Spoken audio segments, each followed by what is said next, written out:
ನನ್ನ ಹೆಸರು Dhanush, 10th standard, SSPU college Sitikere. ಇದು ನಾನು ತಯಾರಿಸಿರುವ ಮಾಡೆಲ್.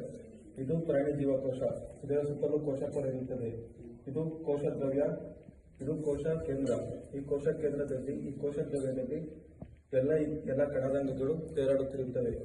ಈ ಕಣದಂಗಗಳ ಹೆಸರೇನೆಂದರೆ, ಇದು ಗಾಲ್ಗಿ ಸಂಕೀರ್ಣ, ಇದು ಮೈಟೊಕಾಂಡ್ರಿಯಾ, ಇದು ರೈಬೋಸೋಮ್, ಇದು ಲೈಸೋಸೋಮ್, ಇದು ರಸಧಾನಿ.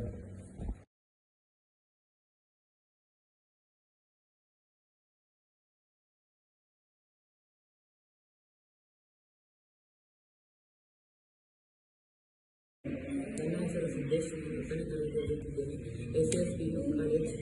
ನಾನು ತಯಾರಿಸುವ ಮಾದರಿ ಶಲಾಕಾಗ್ರದ ಮೇಲೆ ಪರಾಗರೇಣು ಮಾಡುವಿಕೆ. ಶಲಾಕಾಗ್ರದ ಮೇಲೆ ಪರಾಗರೇಣು ಬಿದ್ದಾಗ ಪರಾಗನಳಿಕೆ ಬೆಳೆದು ಹೆಣ್ಣುಲಿಂಗಾಣುವನ್ನು ಪ್ರವೇಶಿಸಿ ಅಂಡಾಶಯ ಉಂಟಾಗುತ್ತದೆ.